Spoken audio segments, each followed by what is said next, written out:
습니다. 네. 함께 마가복음 9장 말씀입니다.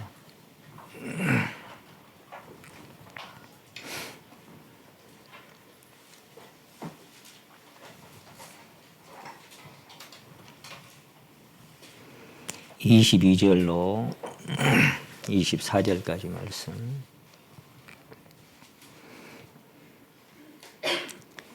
(22절로) 24절까지 말씀을 같이 한번 읽겠습니다. 22절에서 24절 시작. 귀신이 저를 죽이려고 불과 물에 자주 던졌나이다.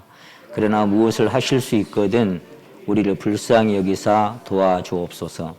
예수께서 이르시되 할 수 있거든이 무슨 말이냐. 믿는 자에게는 능치 못한 일이 없느니라 하시니 곧 그 아이의 아비가 소리를 질러 가로되 내가 믿나이다. 나의 믿음 없는 것을 도와주소서 하더라. 아멘. 오늘은 믿음이 약할 때, 나의 믿음 약할 때라는 그런 제목으로 함께 말씀을 나누기를 원합니다. 제가 부주제를 믿음을 더하소서 그렇게 정했는데요. 이 말씀은 우리 주님께 제자들이 믿음을 더해달라고 그렇게 요구했던, 그렇게 부탁했던 내용하고 같은 내용입니다. 믿음을 더해달라고 하니까 너에게 겨자씨 한 알만한 믿음이 있다면 뽕나무대로 뽑혀서 바다에 던지우라 하면 그대로 될 것이다. 그렇게 말씀하셨고, 또 마태복음 겨자씨 한 알만한 믿음이 있다면 산을 명하여서 저기로 옮기라 하면 그대로 될 것이다. 또 그렇게도 말씀하셨습니다. 그래서 결론적으로 볼 때는 우리 모두는 겨자씨 한 알만한 믿음이 없는 사람들이다. 이제 그렇게 결론을 내릴 수밖에 없는 것 같습니다. 여기 귀신이 저를 죽이려고 불과 물에 자주 던졌다. 그렇게 그런 자기 자녀를 데리고 와서 고쳐달라고 하나님께 부탁하는 그런 내용입니다. 주님께. 이 불과 물에다가 던졌다. 그런데 우리도 그럴 수 있어요. 우리도 불과 물에 던지고, 이제 불과 물에 던졌다는 얘기는 어려운 환경 속에 우리를 던져버린다. 그런 이야기입니다. 이제 하나님의 손에서 그것이 허락이 되기 때문에 불과 물에 그렇게 던져버리면 사단은 끝날 줄 알지만 하나님께서는 불과 물에 던져도 그 속에서 지켜주시고 또 하나님 거기서 건져내시는데, 여기를 잡으시고 이사야 43장을 한번 보시겠습니다. 저는 이 불과 물에라는 말씀을 딱 읽는 순간 이 말씀이 딱 스쳐갔습니다. 43장 1절에 보시면 야곱아 너를 창조하신 여호와께서 이제 말씀하시느니라. 이스라엘아 너를 조성하신 자가 이제 말씀하시느니라. 너는 두려워 말라. 내가 너를 구속하였고 내가 너를 지명하여 불렀나니 너는 내 것이라.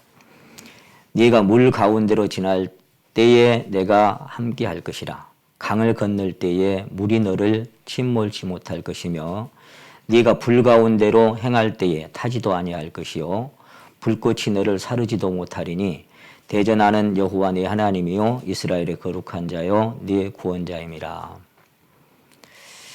내가 너를 지명하여 불렀나니 너는 내 것이다.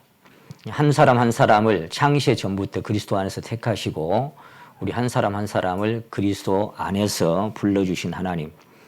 그래서 불과 물에 통과가 되고 거기 때로는 던져짐을 당할지라도 거기서 끝까지 물에 침몰되지도 않고 불에 타지도 않고 살아남아서 하나님을 섬길 수밖에 없도록 그렇게 해주셨는데, 그 4절에 이렇게 말씀하셨어요. 내가 너를 어떻게 여겨요? 보배롭고 존귀하게 여기고 너를 어쨌은즉 사랑하였은즉 내가 사람들을 주어 너로 바꾸며 백성들로 내 생명을 대신하리니 두려워 말라. 내가 너와 함께하여. 그렇게 주님은 말씀하시는데 실제적인 이스라엘 민족에게도 하신 말씀이고 우리에게도 주신 말씀인 것을 지난번에도 생각해 봤습니다. 그래서 우리 신앙의 길이 이 야곱, 이스라엘, 또 영적 이스라엘은 우리가 가는 길은 평탄한 길이 아니라 불과 물을 통과하는 길이고 그 불과 물을 통과하면서 하나님의 형상으로 빚어져 가는 그런 사람들이 우리 자신들입니다. 또 불과 물이 어디 나와요? 시편 66편 한번 찾아보시겠습니다. 이 보배롭게 여기는 사람들을 하나님은 이 길을 걷게 하실 수밖에 없습니다. 66편 10절부터 12절까지 여기도 불과 물이 나오죠. 66편 10절 12절까지 같이 한번 읽겠습니다. 시작. 하나님이여 주께서 우리를 시험하시되 우리를 단련하시기를 은을 단련함같이 하셨으며 우리를 끌어 그물에 들게 하시며 어려운 짐을 우리 허리에 두셨으며 사람들로 우리 머리 위로 타고 가게 하셨나이다. 우리가 불과 물을 통과하였더니 주께서 우리를 끌어내사 풍부한 곳에 들이셨나이다. 귀신이 그 자녀를 죽이려고 불과 물을 이렇게 통과하게 하고 거기 던졌지만 결국 그 결과적으로는 아까 이 본문 말씀 돌아와서 마가복음 9장 보시면 불과 물에 막 자주 던졌어요. 그런데 이 사람이 고침을 받을 수 있을지 없을지 사실은 믿음 없는 그런 모습으로 나와왔지만 그 믿음 없는 것을 도와주시고 결과적으로는 치료해 주신 것처럼 우리가 때때로 벗어날 수 없을 것 같은 환경에 임하지만 하나님은 불쌍히 여기사 고쳐주시고 건져주실 것을 우리 믿고 오늘 이 주제로 함께 말씀을 나눠보려고 합니다. 믿음장이라고 하는 그 히브리서 11장에 보시게 되면 믿음이라는 단어가 25번이나 기록이 되어 있는 것을 보게 됩니다. 그러면서 이제 거기에 믿음이 없이는 기쁘시게 못하나니 하나님께 나아가는 자들은 반드시 그가 계신 것과 그분이 실존하시는 그분인 것을 믿고 또 그분을 찾는 사람에게 상도 주시는 이심을 믿어야 한다. 이렇게 기록이 되어 있습니다. 하나님 믿음을 참 기뻐하시는 것 같아요. 믿음이 없이는 하나님을 기쁘시게 할 수가 없다. 처음 믿음부터 끝까지 우리는 그 믿음으로 걷는 길이어야 되고 그리고 그 믿음 속에서 하나님은 그 믿음을 보시고 기뻐하신다라고 말씀하셨습니다. 근데 믿음이 단계별로 있습니다. 첫 번째 단계의 믿음은 뭐냐면은 믿음의 시작점이 있는데 그거는 골로새 1장 6절에서 이 복음이 이미 너에게 이름에 너희가 듣고 참으로 하나님의 은혜를 깨달은 날부터 그 깨달은 날 그것이 믿음의 출발점입니다. 그러니까 그 복음을 듣고 깨닫고 구원받고 거듭나고 죄사함 받은 날이 분명하게 개인에게 있어야 돼요. 세상에 와서 각 사람에게 비치는 빛이 있었나니 네가 거듭나지 아니하면 이렇게 말씀하셨던 것처럼 각각 1대1로 주님을 만나고 주님을 영접하는 그런 분명한 시간이 나에게 한번 있어야만 합니다. 그래야 하나님의 자녀로 출발하는 시간이 되고 그리고 그때부터 이제 자라서 성장해가는 과정이 있겠죠. 태어나지도 않았는데 어떻게 성장이 되겠습니까? 우리가 찬송가 보면 주의 말씀 받은 그날 참 기쁘고 복되도다. 그 처음 받은 그날, 처음 믿어진 그날 이 기쁜 마음 못 이겨서 온 세상에 전하노라. 기쁜 날 무슨 날? 주 나의 죄 다 씻은 날. 그날이 한 번 누구에게나 있어야 됩니다. 그날이 없으면 가짜입니다.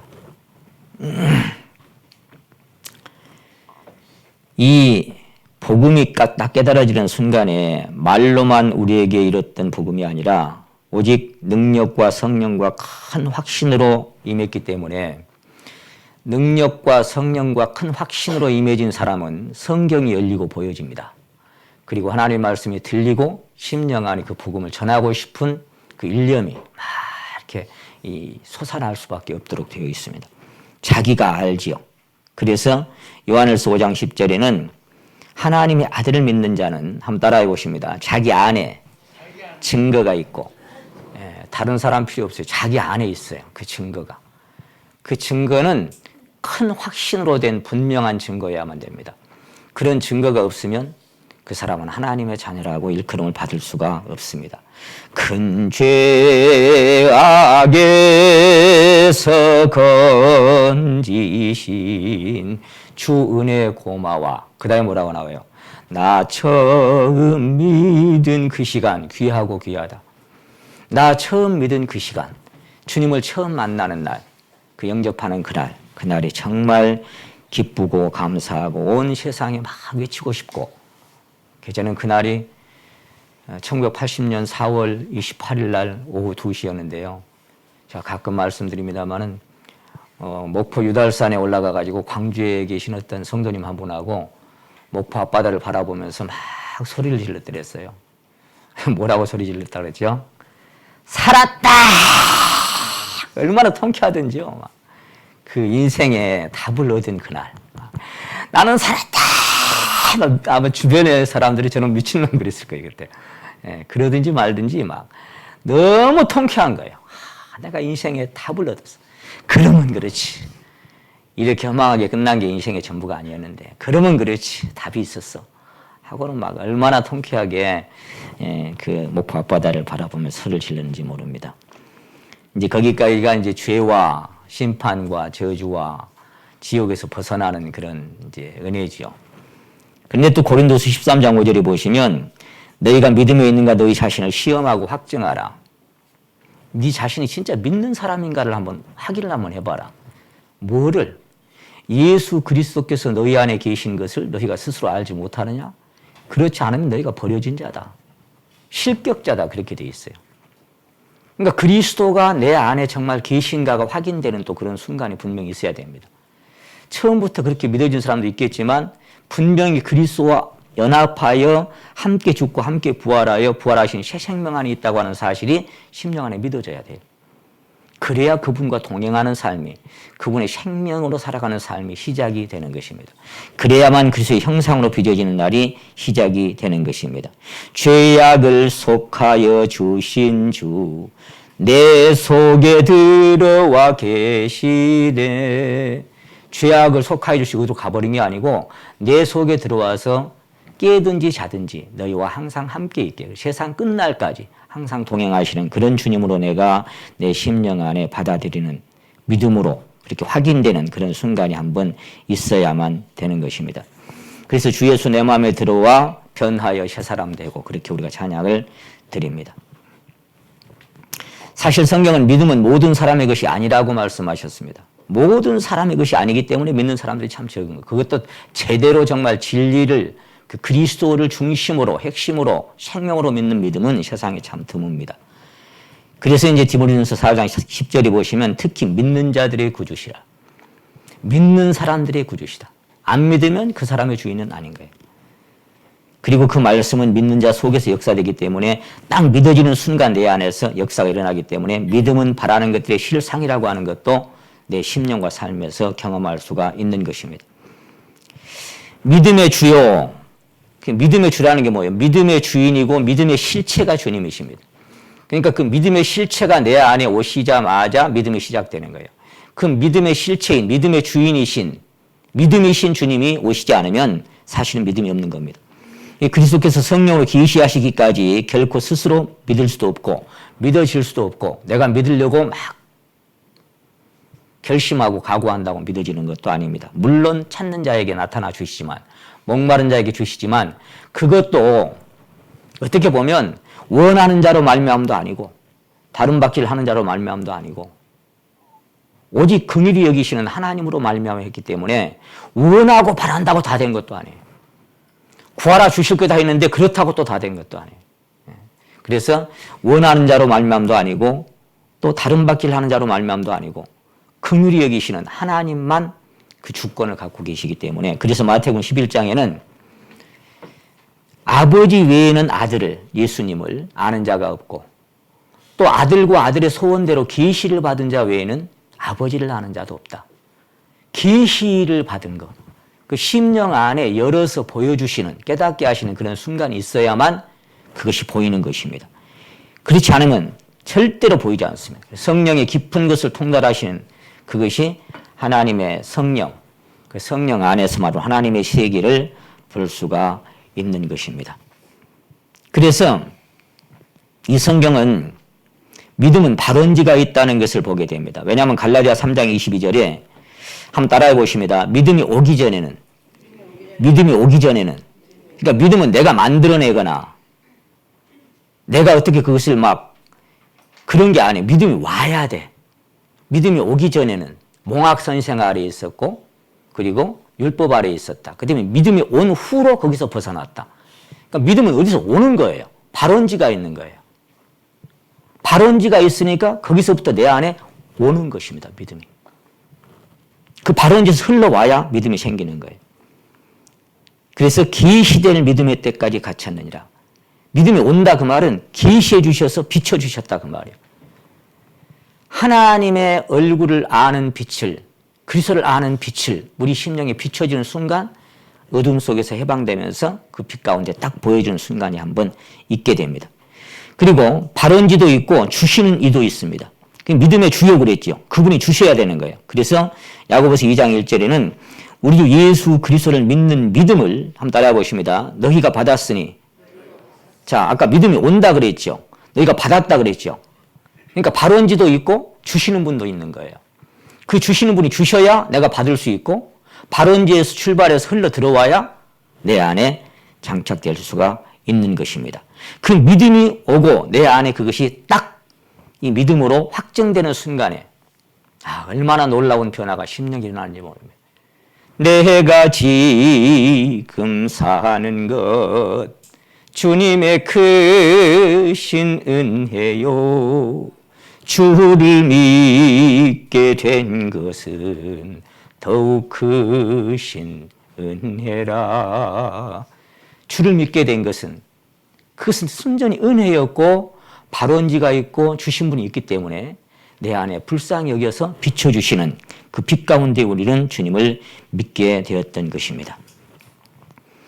그래서 시편 65편 4절에는 주께서 택하시고 가까이 오게 하사 주의 뜰에 거하게 하시는 자는 복이 있도다. 창세 전부터 알아요. 그래서 주께서 택하시고 가까이 오게 하시고 그리고 주의 뜰에 그리스도 안에 거하게 하신 그 사람은 복이 있는 사람이다. 내가 온 것 같지만 그렇지 않습니다. 하나님께서 택하시고 오게 하시고 가까이 오게 하시고 그리고 믿게 하시고 거기 거하게 하신 거예요. 예수 그리스도의 의를 힘입어 보배로운 믿음을 우리와 같이 받은 자들에게 편지하노니, 사도 베드로는 그 보배로운 믿음을 같이 받은 자들, 똑같이 받은 자들, 그 사람들이 형제 자매들입니다. 하나님의 주권이 있기 때문에 하나님은 야고보서 2장에 말씀하시기를 하나님이 세상에서 가난한 자들을 택하사 믿음에 부요하게 하시고, 그러니까 믿음을 하나님이 누구에게 주시는가도 하나님 원대로인 거예요. 가난한 자들을 택하사 믿음에 부요하게 하시고 하나님 뜻대로 하시는 겁니다. 자주장사 루디아의 마음을 열어 바울의 마음을 들어 말씀을 깨닫게 하시고 그 마음을 열어주고 안 열어주고도 지금 우리 교회 안으로 지금 상담이 진행이 되고 있습니다만은 그 마음을 열어주실 때 열어지는 거예요. 내가 뭐 열어야지 한다고 그 마음이 열어지는 건 아닌 것입니다. 자, 그렇게 마음의 믿음이 왔는데 그 와진 믿음은 극히 유동적입니다. 변화무쌍한 게 믿음입니다. 그래서 믿음은 약해질 수도 있고 더 강해질 수도 있습니다. 믿음은 뿌리가 깊어질 수도 있고 또 얕아져 가지고 어느 날 흔들릴 수도 있고 또 뽑혀버릴 수도 있습니다. 그래서 오늘 주제가 뭐예요? 누구의 믿음이? 딴 사람 보지 마시고 나의 믿음이 어쩐가. 내 믿음은 어디까지인가. 나의 믿음이 약할 때. 믿음은 커질 수도 있고 작아질 수도 있는 것입니다. 그래서 성경은 믿음에서 자라가라고 말씀하셨고 너희 믿음이 자라는 걸 보니까 내가 기뻐한다고 사도 바울은 말하고 있고 은혜 안에서도 자라가라고 자꾸 말씀하고 있습니다.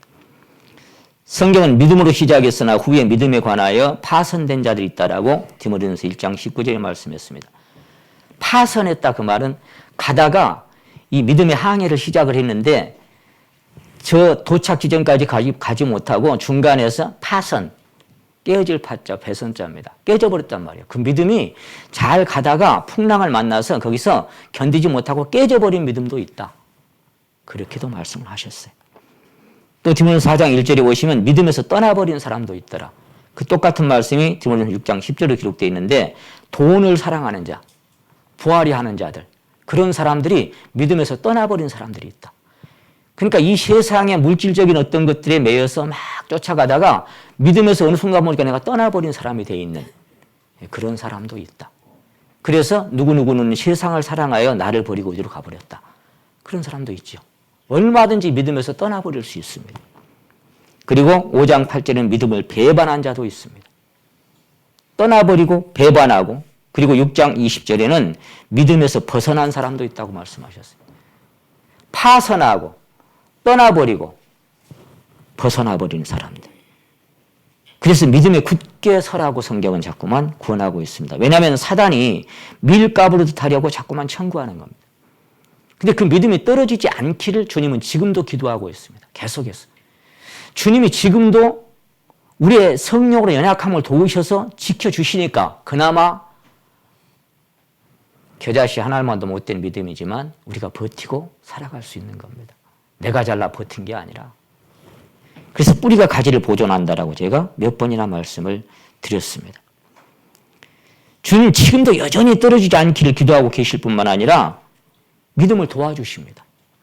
그 사람의 믿음의 어떤 상태에 따라서 도와주시는데 아니 기드온이 나는 베냐민 족속의 작은 사람이고 별것도 아닌 사람인데 나한테 왜 이런 말씀하십니까? 내가 어떻게 그 아말렉과 미디안 족속을 내가 어떻게 치라고 막 이렇게 얘기하니까 아니 네가 할 수 있어 가라 그랬어요.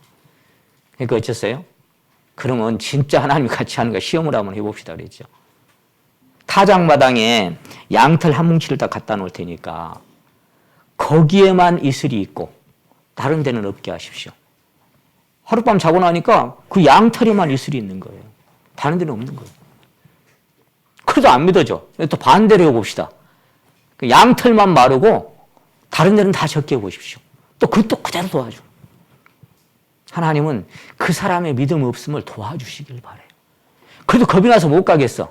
그러니까 야 그러면 오늘 밤에 네 부하를 데리고 아말렉 진영으로 내려가서 어떤 그 천막에 가든지 그 텐트 밖에서 한번 이렇게 들여볼래? 부하를 데리고 내려갔어.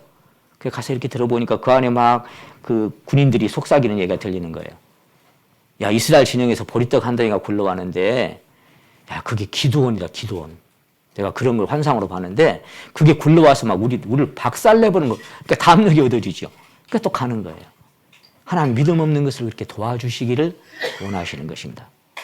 그래서 기드온처럼 믿음이 없으면 없다고 자백하고 잘 안 믿어집니다. 그러면 잘 안 믿는다고 자백하고 이 귀신 들린 아이의 아비처럼 믿음이 없는 것이 자기 안에 확인이 되면 내 믿음 없는 것 좀 도와주십시오.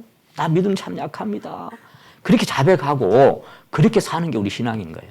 믿음 없어도 있는 것처럼 무슨 믿음이 얼마나 큰 것처럼 그렇게 하다가 무너지면 내가 왜 이럴까?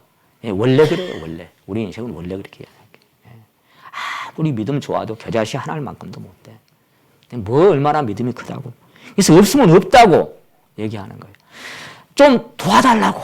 나 잘 믿어지지 않는다고. 그래서 도마가 부활하신 예수님 오셨을 때 없었죠. 다른 사람 봤으니까 믿었는데 그죠.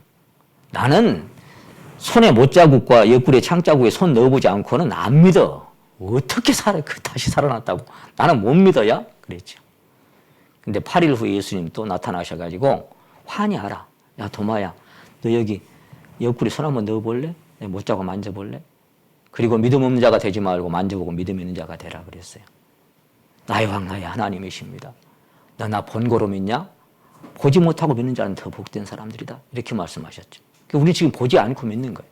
사도 베드로는 베드로전서 1장에서 너희가 예수를 보지 못하였으나 사랑하는도다 그랬죠.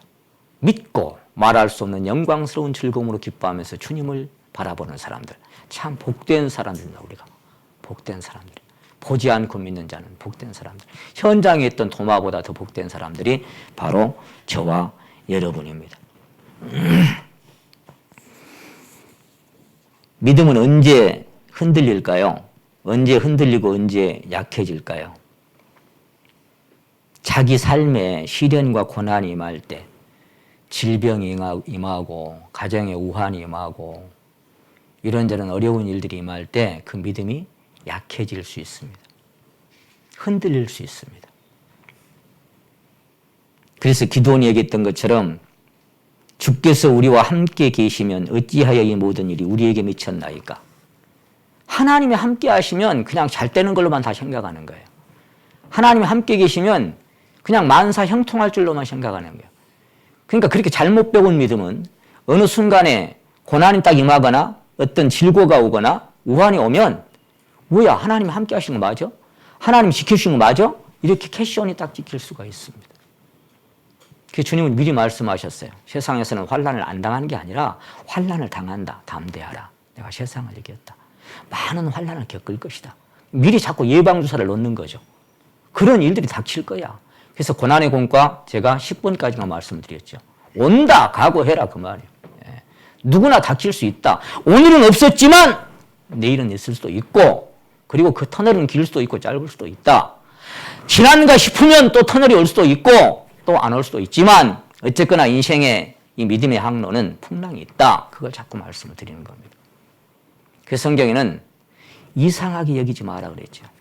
그런 것들이 올 때 기도원처럼 어찌하여 이런 일이 내게 임하였나이까 그렇게 생각지 마. 왜? 오니까. 온다고 얘기했잖아. 그 말이에요. 그래서 삶의 시련과 고난이 임하고 우환이 임하고 질고가 임할 때 그때 믿음은 흔들릴 때도 있고 약해질 때도 있습니다. 제가 시간상 안 찾고 말씀을 쭉 드리겠습니다만은 마태복음 11장에 보면은 요한이 옥에서 자기 제자들을 예수님께 보냅니다. 누가복음에도 나와 있고 마태복음에도 나와 있는데요. 제자들을 보내가지고 뭐라고 물었어요? 예수님한테 오실 그이가 당신이니까 우리가 다른 일을 기다리니까. 저는 그 대목을 읽을 때 참 슬펐어요. 정말 얼마나 위대한 사람인데 성령으로 충만하게 태어난 사람인데 왜 제자를 보내서 그렇게 물을 수밖에 없었을까? 왜 그랬을까요? 헤롯을 책망하다가 억울하게 감옥에 갇혔어.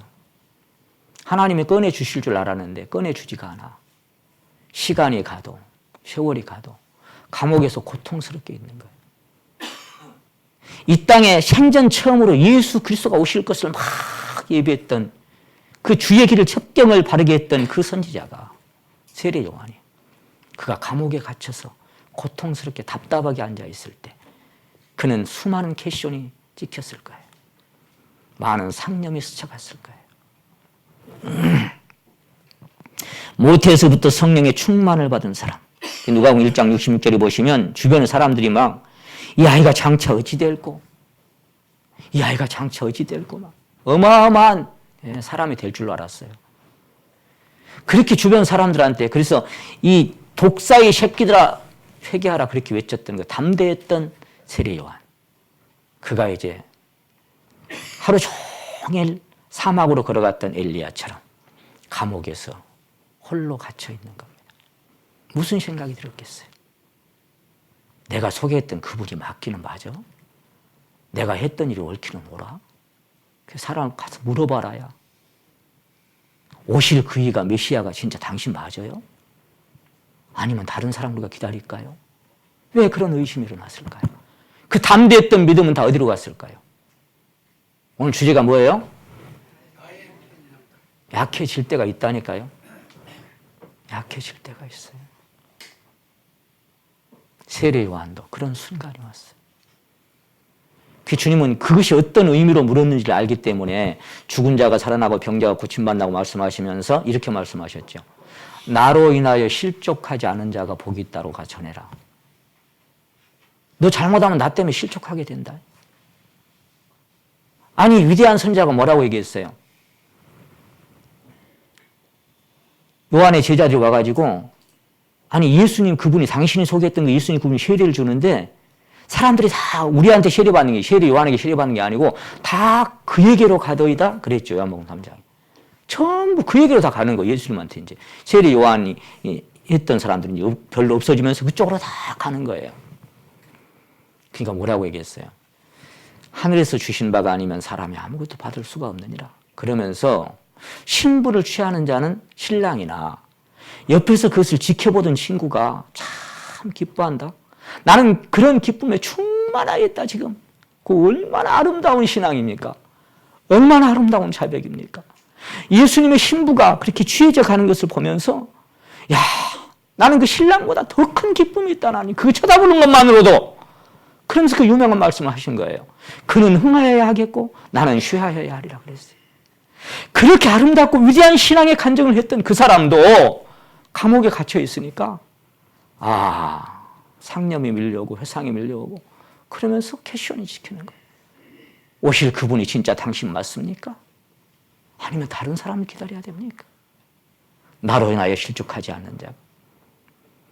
근데 사실 여자가 난자 중에 세례 요한보다 큰 자가 없다 또 그랬어요, 주님은. 그런데 천국에서는 극히 작은 자라도 그보다 더 크다. 자, 그러니 세례 요한은 한순간 자기 역할을 마치고 자기의 자백처럼 그는 흥하여야 하겠고 자기는 쉬어야 가는 그런 사람으로 끝났던 겁니다. 근데 어쨌거나 그렇게 연약해질 때 그는 그렇게 캐시온이 지켰고 그리고 결국 헤롯의 생일날 감옥에서 그냥 참 얼마나 허망해요. 목이 댕강 잘려가지고 쟁반에 담겨서 헤로디아에게 바쳐줬습니다. 이 아이가 장차 어찌 될꼬 큰 자가 될 거라고 그렇게 기대했던 세례 요한, 그는 그렇게 참 너무나 허망하게 목이 잘려서 쟁반 위에 잠겨지고 끝났어요. 그것이 때로는 하나님의 주권에 의해서 그렇게 허락하실 때도 있더라고 말이에요. 사도 바울 역시 힘에 지나도록 심한 고생을 받아 살 소망까지 끊어지고 그리고 마음의 사형 선고를 죽었구나 그렇게 깨달은 순간이 있었어요. 그래서 그는 고린도서 2장에서 내가 애통하는 마음과 큰 환난이 있어서 많은 눈물을 흘리면서 내가 이 글을 쓰고 있다. 아니 그가 감옥에 있으면서도 항상 기뻐해라. 다시 말하노니 기뻐하라. 우리 기뻐하자. 나와 함께 기뻐하자라고 막 외쳤어요. 환난 속에서도 기뻐하자라고 외쳤어요. 그런 그가 왜 그렇게 슬픈 마음으로 많은 눈물을 흘려요? 그의 삶이 평탄했더라면 그런 말을 기록할 수 있었겠습니까? 마음의 사형 선고를 받은 것처럼 큰 환난이 많으니까 그도 아프고 그도 똑같은 인간입니다. 마음에 날마다 눌리는 것이 있고 두려운 것도 있고 고통스러운 것이 있는 겁니다. 그런 위대한 선진들도 그런 순간이 있는 것입니다. 그래 내가 믿음이 어떻게 한번 막 승승장구한다고 나는 영원히 거기에 딱 그럴 것처럼 장담할 사람 한 사람도 없습니다. 장담하지 마세요. 장담해봤자 뿌리가 아니면 가지는 아무것도 아닙니다. 그는 생각하기를 고린도서 4장 9절에서 하나님이 우리를 죽이기로 작정한 자같이 미만에 두셨구나 이렇게 생각했습니다. 다른 말로 하니까 죽이기로 작정한 자같이 이 말이 어떻게 기록되는가 하면요. 사형 선고를 받은 사람 같구나 그랬어요. 사형장의 죄수처럼 됐구나. 곧 사형당할 죄인처럼 그런 사람들이 됐구나. 이제 곧 죽었다 그 말이에요. 나는 사형 선고 받을 사람이구나. 곧 사형당할 사람이구나. 그렇게 느꼈어요. 어째요?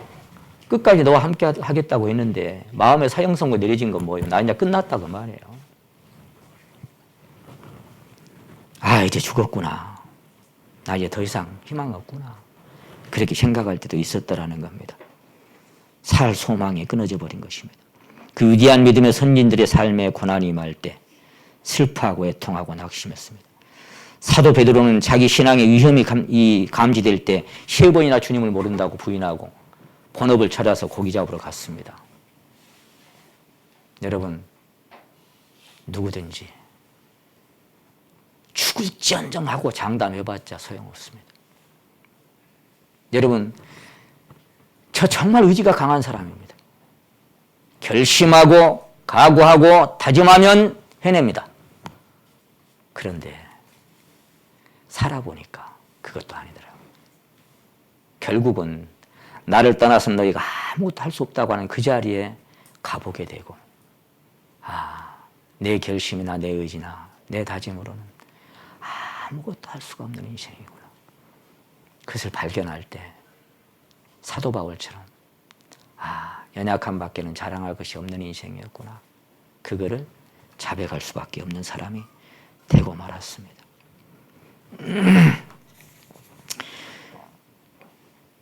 이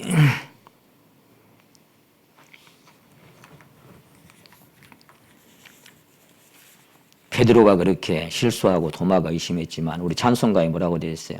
허물 많은 베드로를 용서하시고 의심 많은 도마에게 확신 주시고, 요한이지요. 사랑하는 그의 제자 가슴에 안고 부드러운 사랑으로 품어주셨네. 그래, 부인했던 베드로도 의심했던 도마도 사랑하는 제자들 끝까지 사랑하시면서 그래도 품에 품어주신 그 주님, 오늘 나의 주님이기 때문에 오늘 나도 이렇게 견디면서 살아가고 있는 겁니다. 그런 사랑의 품이기 때문에 지난주에 말씀드린 것처럼 내가 낳았기 때문에 늙어서도 백발이 성성할 때에도 너를 품어주고 안아주겠다고 하는 그 사랑 안에 오늘 내가 있는 것입니다. 그래서 우리가 오늘 이렇게 버티고 살아갈 수가 있는 것입니다. 믿음이 흔들리고 약해지는 자리에 누가 가고 싶겠습니까? 여러분, 그런 자리 가고 싶어요? 아무도 그런 사람 없을 거예요. 믿음이 약해지고 흔들리는 의심의 골짜기를 누가 걸어가고 싶겠습니까? 굳건하게 서 있고 싶은 다 그런 마음이지만 흔들릴 때도 있더라, 그런 얘기입니다. 그 자리는 가고 싶어 가는 자리가 아닙니다. 한때 믿음에 좋은 듯 그렇게 굳건하게 서 있던 사람들도 삶의 고난이 닥치고 시련과 풍랑이 일렁이면 믿음마저 흔들려 버릴 때도 있다는 것을 저는 보게 되고 경험하게 됩니다. 미국의 워싱턴주의 휘트워스 대학 교수였던 제럴드 시처라는 형제님이 있었습니다. 언젠가 한번 말씀드린 기억이 납니다만, 이 형제님은 신실한 크리스찬이자 대학 교수였습니다. 딸들과 어머니와 자기 와이프하고 함께 살면서 하루가 지나고 밤이 되면 항상 이 부부가 아이들 침대맡에 가서 손을 잡고 기도를 해줬어요. 꿈속에서 천사를 만나거라, 꿈속에서 하나님이 아이들 예수님 만나게 해주십시오. 평안하게 잠들고 밝은 아침을 맞을 수 있도록. 또 아침 되면 일어나자마자 또 손잡고 기도해 줍니다. 오늘 학교 다녀오면서 잘 다녀오게 하고 오늘 잘 자라고 잘 크게 해주십시오. 이렇게 날 기도하고 또 하루를 시작했던 사람. 근데 어느 날 인디언 마을이 견학을 가다가 술 취한 트럭 기사가 중앙선을 넘어서 달려오는 차에 정면으로 충돌해버리는 바람에 자기 어머니와 자기 아내와 4살 난 딸이 한순간 거기서 세상을 떠났습니다. 정신을 차려보니까 자기도 만신창이가 되어 있고 다른 딸도 만신창이가 되어 있어요. 세 사람은 이미 저 세상 사람이 되어버리고 말았습니다.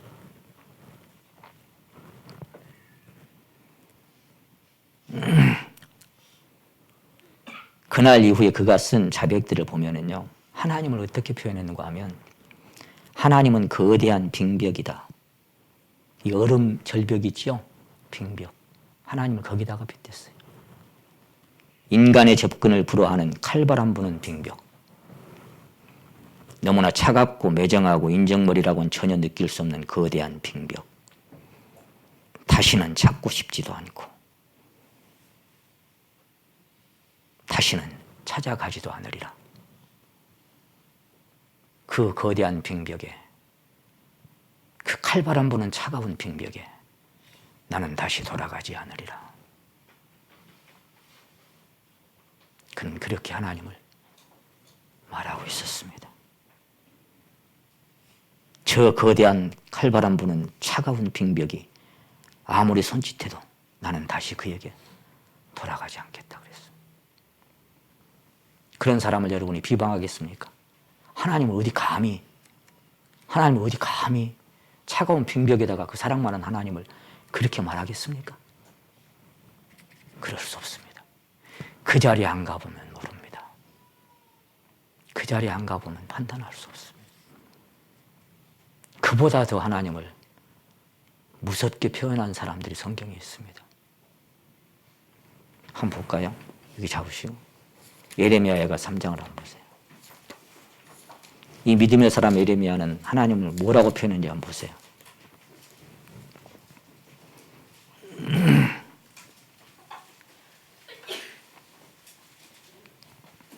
예레미야가 3장 10절입니다.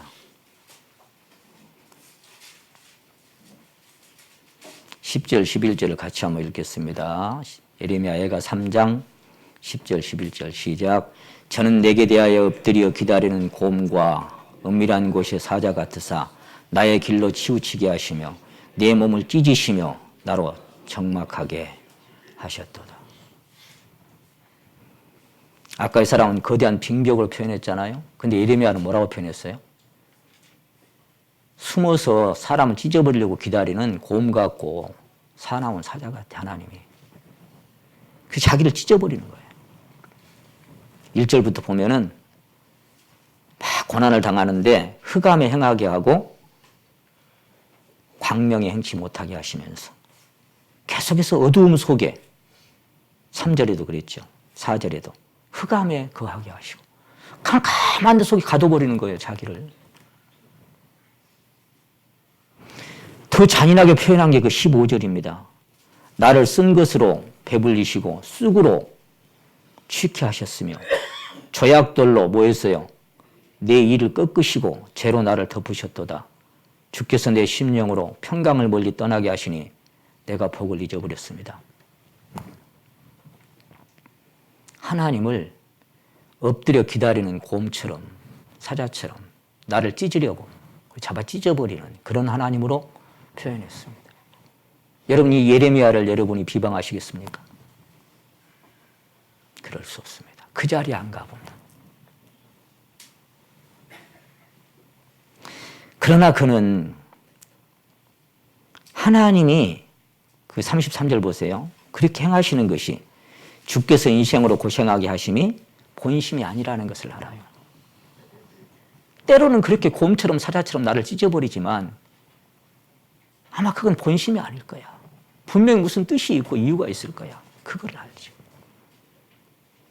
그래서 거기 20절에 보면 내 심령이 그것을 기억하고 낙심이 되오나 중심에 회상한 즉 오히려 소망이 있사오면 여호와의 자비와 긍휼이 무궁하심으로 우리가 진멸되지 아니함이니이다. 이것이 아침마다 새로우니 주의 성실이 크십니다. 엊그제도 어떤 성도님하고 교제하면서 이 말씀 교제하면서 함께 은혜를 받았습니다만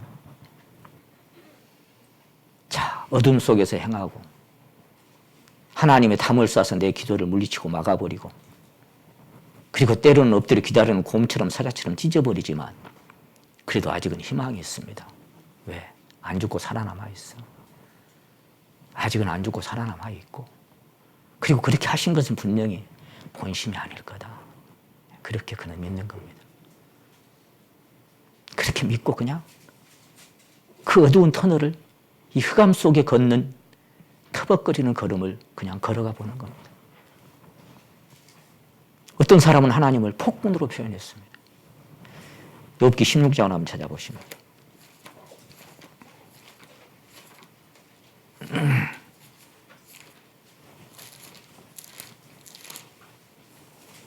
욥기 16장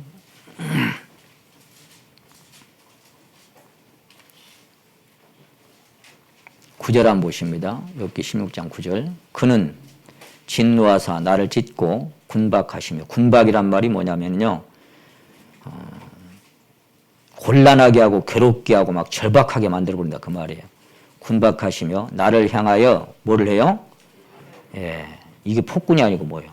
나를 향하여 이를 갈고 대적이 되어 뾰족한 눈으로 나를 보시고, 무리들은 나를 향하여 입을 벌리며 나를 천대하여 뺨을 치며 함께 모여 나를 대적하는구나. 자, 11절. 하나님이 나를 경건치 않은 자에게 붙이시며 악인의 손에 던지셨구나. 내가 평안하더니 그가 나를 꺾으시며 내 목을 잡아 던지고 나를 부서뜨리시며 나를 세워 관역을 삼으시고 그 살로 나를 사방으로 쏘아 인정 없이 내 허리를 뚫고 내 쓸개로 땅에 흘러나오게 하시는구나. 그가 나를 꺾고 다시 꺾고, 이게 다른 말로 보면 찢으시고 다시 찢으시고 그런 얘기예요.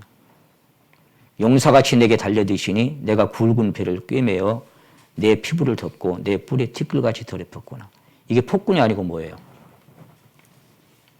사나운 대적에서 나를 찢어버리고 또 찢고, 아까 이레미야는 조약돌로 내 이빨을 꺾어버리고. 이게 폭군이 하는 일이 아니면 뭐가 하는 일이에요?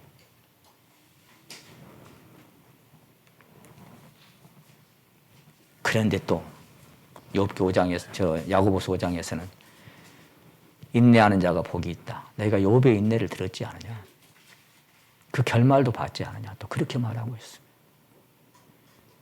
그런 욥도 욥기 23장에서 나의 가는 길을 오직 그가 아시나니 그가 나를 단련하신 후에는 내가 정금같이 나으리라는 소망 가운데 그냥 걸어갔습니다. 그가 내게 작정하신 것을 이루실 것이니 그냥 그분의 손에서 온 거니까. 하나님 빼앗으시면 누가 막을 수 있으며 무엇을 하시나이까 누가 물을 수 있겠습니까? 그냥 내게 그렇게 하신다니까. 그냥 그 길을 가는 겁니다. 미국의 C.S. 루이스 형제님은 영국에 암 걸린 자매님하고 재혼을 했어요. 결혼을 하셨는데, 우리 기독교인들이 읽는 신앙 서적에 가장 많이 언급된 이름이 C.S. 루이스 형제님이십니다. C.S. 루이스는 뭐라고 말했고 C.S. 루이스는 어떻게 말했고 가장 많이 언급이 돼요. 이 형제님은 암 투병 중인 자매님과 재혼한 후에 한때는 놀랍게 호전되어 이제는 다 완치되었다라고 확신하면서 하나님께 감사를 드렸습니다. 그러나 다시 재발하여 결국 아내가 세상을 떠나게 되자 그는 이렇게 말했어요. 우리가 완치의 기쁨을 노래하며 하나님께 감사할 때 하나님은 더 끔찍한 고문을 준비하고 있었음을 전혀 몰랐습니다. 라면서 탄식했습니다. 그는 훗날 헤아려 본 슬픔이라는 책에다가 다음과 같이 썼습니다. 하나님은 지금 어디 계시는가? 내가 가장 절박하게 도움을 부르짖고 있을 때 그분은 어디 계시는가? 암으로 죽고 암으로 죽고 암으로 죽었다. 아버지도 어머니도 아내마저도. 그리고 다음엔 또 누구 차례일까? 가장 절박한 도움이 필요할 때 그분께 다가가면 무슨 도움을 얻을 수 있겠는가? 면전에서 쾅 하고 닫히는 문소리. 한번 생각해 보세요. 이분이 성경을 모릅니까? 구하면 주실 것이다. 찾으면 찾을 것이다. 두드리면 열릴 것이다. 그랬잖아요. 근데 도움을 구하려고 그분 앞에 갔는데 면전에서 문 닫히는 소리가 쾅 하고 나더라는 거예요. 그런 걸 느껴본 적이 있어요? 아무리 두드려도 반응이 없다. 안에서 빗장을 지르고 또 지르는 소리. 그리고 나서는 침묵. 애절한 심령으로 다시 두드려보지만 헛수고일 뿐. 차라리 돌아서는 게 더 낫다. 오래 기다릴수록 침묵만 무섭게 느껴질 뿐. 창문에는 불빛 한 점 없다. 빈지빈지도 모른다. 누가 살고 있기나 했던가? 한때는 그렇게 보였다. 그때는 그렇게 믿었다. 이제 의심의 골짜기로 떨어져 가는 겁니다. 하나님의 존재 자체를. 그때는 정말 누가 있는 것 같았으나 지금은 정말 빈집 같다. 아마 처음부터 빈집이었는지도 모른다. 내게 가장 절박한 도움이 필요할 때 그분의 부재는 무엇을 의미하는가? 왜 그분은 가장 절박한 도움이 필요할 때 얼굴을 숨기시는가? 왜 그토록 부르짖고 부르짖고 부르짖어도 침묵으로만 일관하시는가? 사람은 그렇게 썼습니다. 우리가 하나님을 오해하고 있을 때가 참 많습니다. 막연하게. 막연한 하나님으로. 그러면서 이 사람은 이렇게 썼어요. 당신이 내게 진리의 말씀에 대해 말해주면 기꺼이 듣겠다. 종교적 의미에 대해 설명해주면 기꺼이 경청하겠다. 그러나 질병의 고통이나 사별의 아픔이나 눈물, 그로 인한 외로움과 고독과 슬픔, 그리고 그런 자를 향한 그분의 위로에 대해서는 말하지 말아라. 당신은 아직 거기에 대해서는 모를 것이라고 나는 의심할 것이다. 무슨 얘기인지 알아듣고 계십니까? 너는 네가 겪는 그 신앙의 삶의 수준에서만 이해할 수 있지. 그 더 이상은 내게 말하지 마. 나는 의심할 거야. 너는 그것에 대해서 아직은 모른다라고. 무슨 얘기예요? 그 자리에 안 가보면요, 몰라요. 모릅니다. 이해한다고요? 뭘 이해해요? 함께 울라고요? 어떻게 울어요?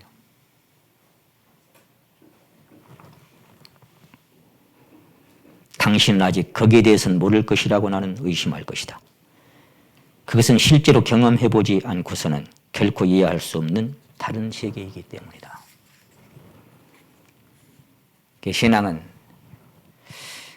제가 참 자주 드리는 찬양 중에 나의 하나님, 나의 하나님, 나와 함께 하신 하나님, 소원이 있어서 간청이 있어서 이처럼 기도합니다. 근데요, 나의 하나님을 다 찬양을 드립니다. 근데 그거는 얼마만큼의 나의 하나님이냐? 자기가 경험한 만큼의 나의 하나님인 거예요. 그것을 토대로, 그것을 바탕으로 나의 하나님이라고 부르고 있는 겁니다. 그 이상 새로운 세계를 또 경험할 수가 있는데 그 경험해보지 못한 거기에 대해서는 말하지 마라. 말하지 마라. 난 당신이 그것에 대해서 아직 모른다라고 의심하고 있을 것이다.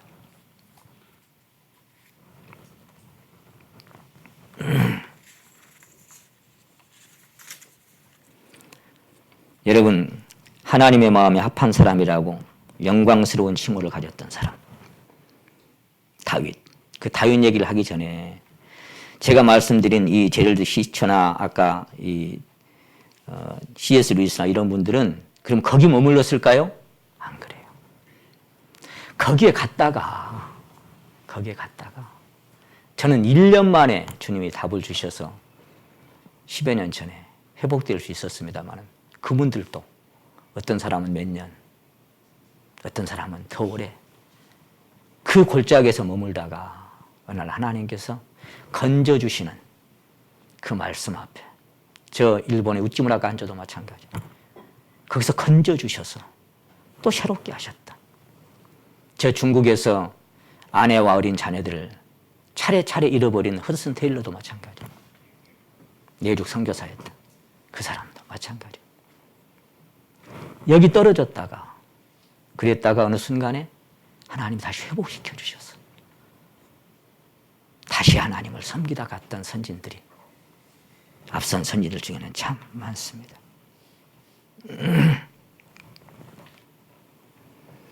그래서 하나님의 마음에 합한 사람이라고 그 영광스러운 칭호를 받았던 다윗.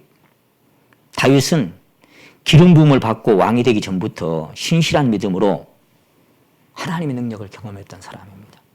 곰과 사자를 그냥 맨손으로 잡아 찢어버리고 훗날 하나님의 능력을 힘입어서 골리앗도 그냥 그냥 돌 하나에 물맷돌로 쓰러뜨려 버렸죠. 그러면서 그는 자백합니다. 나의 힘이 되신 여호와여 내가 주를 사랑합니다. 여호와 나의 반석이시오, 나의 요새시오, 나를 건지시는 자시오, 나의 하나님이시오, 나의 피할 바위시오, 나의 방패시오, 나의 구원의 뿌리, 나의 산성이십니다. 나의 방패입니다. 나의 힘입니다. 나의 피난처입니다. 나의 하나님이십니다. 나를 건지시는 하나님이십니다. 그렇게 자신만만하게 하나님을 찬양했던 사람.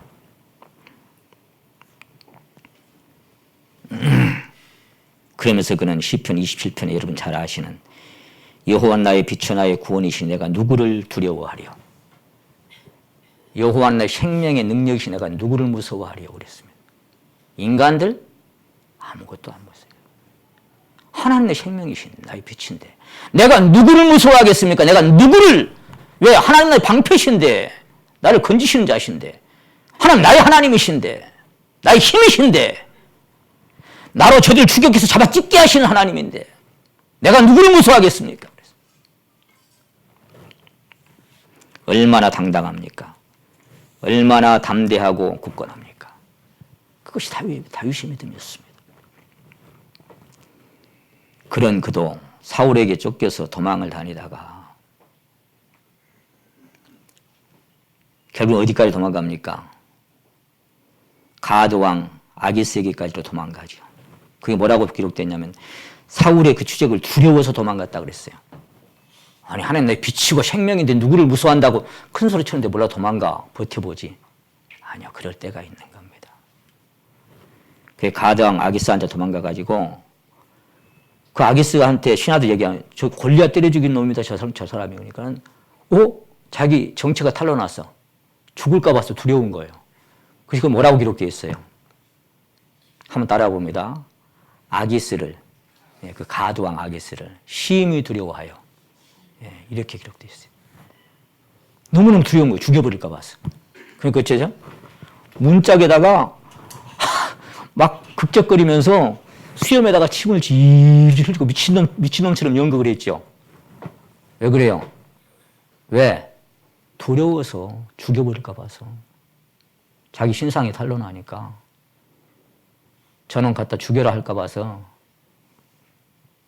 그렇게 당당하고 담대했던 다윗은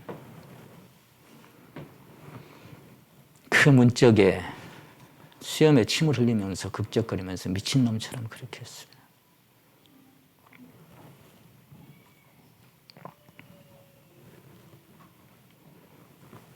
여러분, 저는 다윗이 참 좋아요. 주님의 길을 갔기 때문에도 좋지만 성경에서 뭐라고 표현하고 있어요? 우리아의 일 외에 평생에 정직하게 행하였더라. 저는 그 정직하게 행하였더라는 말씀이 두 가지로 요약이 된다고 저는 말씀드리고 싶습니다. 평생에 정직하게라는 말씀이 뭘 의미하고 있을까요? 하나님을 두려워해서 정직하게 행하기도 했지만 하나님 앞에서 자기 모습에 정직했어요. 하나님 앞에서 자기 모습에 정직했어요. 그래서 있는 그대로를 하나님 앞에 하려 합니다. 겁이 나면 겁이 나서 죽을까 봐 두려워서 침도 흘리고 미친놈처럼 하기도 하고 연약한 자기 모습을 감추지 않아요. 우리가 더러운 발을 내어놓고 서로 발씻김을 당하고 주님 앞에 내어놓는 것처럼 그냥 연약한 거 그대로 표현하고 살았습니다. 다 내어놓고 사는 거예요. 하나님 제일 싫어하는 것이 포장하는 겁니다. 아닌 척, 잘난 척, 포장하는 거. 외식하는 서기관과 바리새인들이 회칠한 무덤 같은 인간들이. 하나님 제일 좋아하는 사람 어떤 사람인지 아세요? 하나님의 구하시는 제사는 상한 심리학이라. 상하고 통해하는 마음 그거 갖고 와. 나 긍휼을 원해. 있는 그대로 가지고 와. 꾸미지 말고 포장하지 말고 다윗처럼 그렇게 갖고 나와.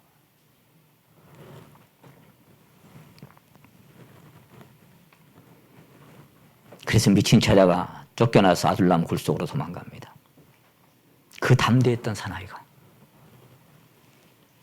이런 자리에 갈 때도 있는 겁니다. 그는 여호와는 나의 목자시니 내가 부족함이 없다라고 노래했습니다. 양을 키워봤기 때문에 목자가 뭔지를 잘 알아요. 그분의 지팡이와 막대기가 원수의 손에서 자기를 어떻게 지켜주는지 자기는 알아요.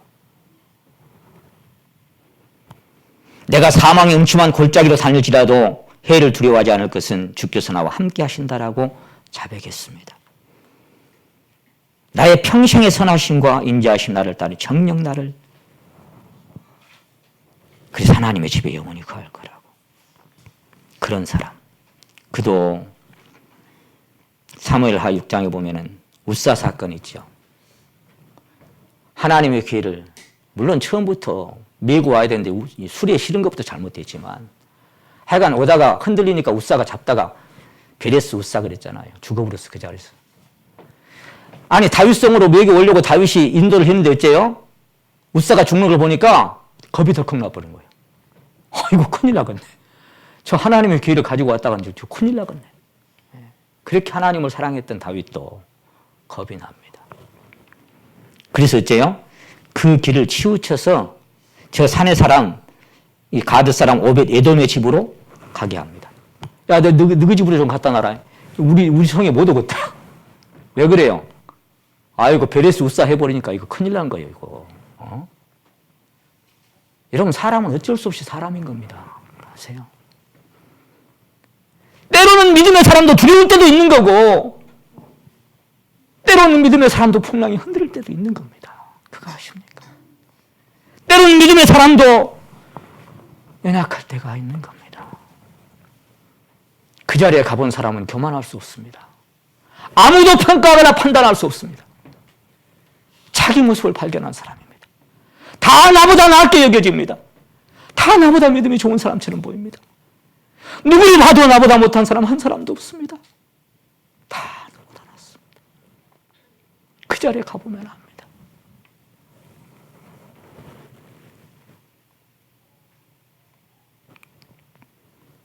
그래서 치우쳐서 오벳 에돔의 집으로 가게 했는데 3개월 동안 가만히 소식을 들어보니까 오벳 에돔의 집에 막 하나님이 복을 줘가지고 소출이 막 풍성하게 만드는 거예요. 그러니까 또 어째요? 이것도 사람이라. 야, 그 복이 임했단다. 야. 나는 그럴 줄 알았으면 쟤인즉 내가 다윗성으로 갖고 올긴데 아이고야, 야, 복이 온단다, 복이. 야, 가서 이제 다시 메고 와. 3개월 만. 그 메고 오니까 또 막 춤췄죠. 네? 그게 인간입니다. 어쩔 수 없이 이기주의자들. 다윗도 마찬가지고, 예레미야도 마찬가지고, 다 그런 것입니다. 다윗은 하나님의 주권을 인정하는 사람이었습니다. 그러므로 그는 온갖 시련과 고난 속에서도 그 유명한 시편 39편 9절 말씀을 자백했습니다. 내가 잠잠하고 입을 열지 아니하오면 주께서 이를 행하신 연고니이다. 그래, 내게 임한 모든 것들 하나님이 행하신 거니까 나 입 다물고 잠잠하겠습니다. 그랬습니다. 주께서 고통받기를 원하셨사오니 입을 다물고 한마디도 불평하지 않겠습니다. 그렇게 말했습니다. 그러면서 여호와 앞에 잠잠하고 참아 기다리라. 분을 그치고 노를 버리라. 불평하여 말라. 그 62편에 와가지고 뭐라 그래요? 내 영혼이 잠잠히 하나님만 바라며 나의 구원이 그에게서 나는도다. 내 영혼아 잠잠히 하나님만 바라라. 그러나 그도 그의 삶이 시련과 고난의 풍랑이 일렁일 때 시편 22편을 찾아봅니다.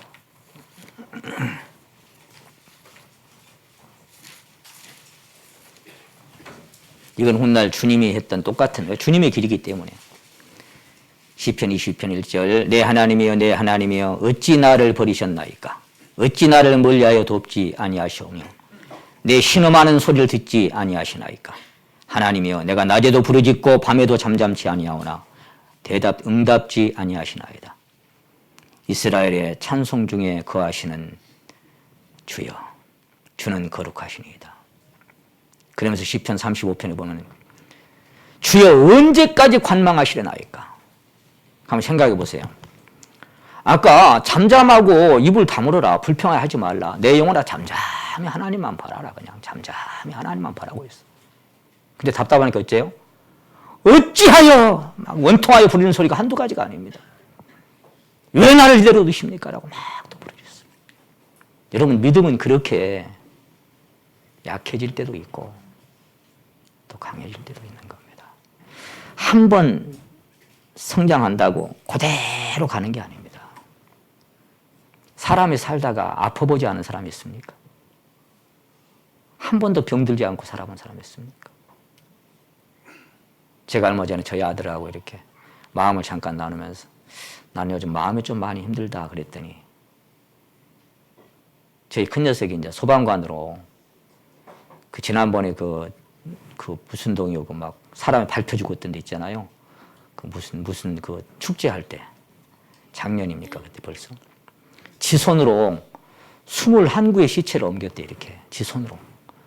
근데 갑자기 잠을 자려고 하는데 그 캄캄한 문 앞에 뭐가 그 시체가 막 얼른거리처럼 보이더라는 거예요.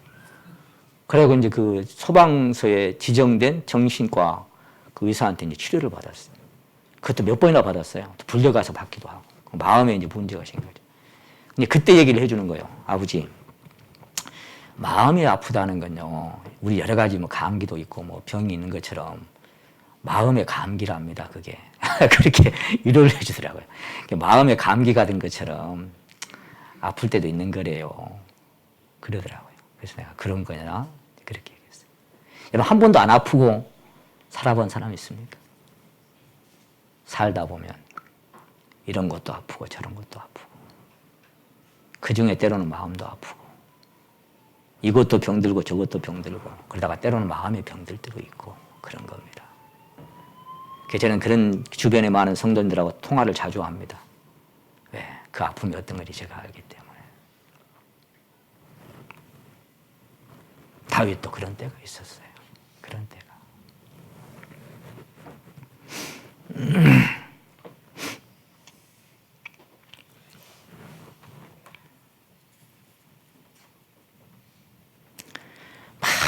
하나님을 기뻐서 찬양하다가도 너무 힘드니까 어째요? 내 걱정 근심을 쉬없게 하시고 내 주여 어두운 영혼을 곧 밝게 하옵소서 이렇게 찬양을 드릴 수밖에 없다고요. 그럴 때가 있는 겁니다. 다윗은 주께서 내 마음에 두신 기쁨은 저희 곡식과 새 포도주 풍성할 때보다 더하다라고 간증했습니다. 얼마나 마음이 기뻤는지. 그래서 내가 하루 7번씩 주님을 찬양한다라고 자백했습니다. 얼마나 감사했던지 7번씩. 그 103편에 보면 내 영혼아 여호와를 찬양하라 여호와를 찬양하라 7번이 계속 반복됩니다. 내 영혼아 여호와를 찬양하라 여호와를 찬양하라. 시편 148편을 보면 하늘아 뭐 별아 달아 여호와를 찬양하라 찬양하라 찬양하라 계속. 104편은 그렇게 노래했죠. 나의 평생에 여호와께 노래하며 내 생존하는 동안 내 하나님을 찬양한다. 난 평생 동안 하나님을 찬양하고 살겠어. 그런 그도 때로는 주여 나는 외롭고 괴롭사오니 나를 긍휼히 여겨 주십시오라고 시편 25편 16절에 기도합니다. 하루 7번씩 평생에 날마다 찬양했던 사람이 하나님 나는 외롭고 괴롭습니다.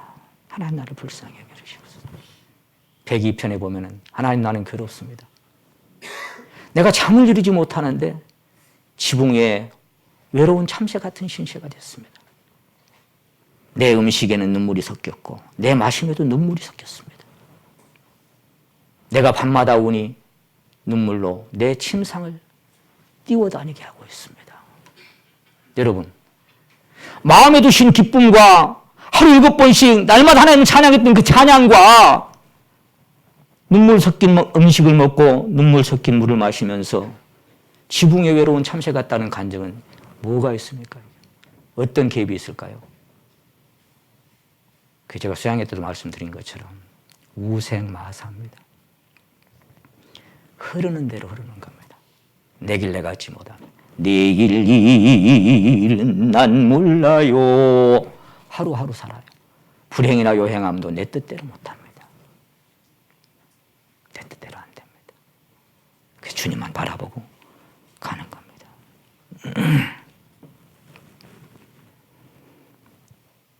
그래서 시편 38편은 이렇게 간증합니다. 내가 불안하여 신음하나이다. 내가 종일 슬픈 중에 다니나이다. 아니 하나님이 힘이고 자랑인데 뭐가 불안해? 불안하대. 불안하고 신음이 나온대. 탄식이 나와. 내가 탄식함으로 곰핍하여 내가 내 침상을 눈물로 띄우나이다. 위대한 믿음의 사람들도 너무 힘들고 괴로운 고난의 바람이 불 때 어찌하여라고 수없이 부르짖고 살았습니다. 그러니 여러분, 신약에 와서도 우는 자들로 함께 울고 한 지체가 고통을 당하면 함께 고통을 당한다고 하는 것은 고통당하는 지체들이 있을 것이고 우는 자들이 있을 것을 말씀하신 겁니다. 그리고 거기에 주님이 함께 하신 위로도 있을 것을 말씀하고 있는 겁니다. 주님은 우리 믿음이 얼마나 연약한지를 잘 아십니다. 사실 믿음의 조상이라고 불리는 그만합시다. 여기까지 하면 또 더 늦겠네요. 그래요. 본문 말씀 마가복음 9장. 우리는 그래서 이 기도가 우리 심령 안에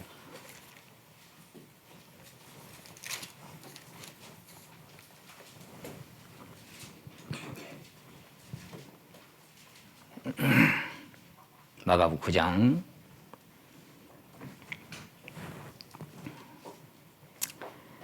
24절 말씀만 같이 한번 읽고 성찬예 시행하겠습니다. 9장 24절을 같이 한번 읽겠습니다. 시작.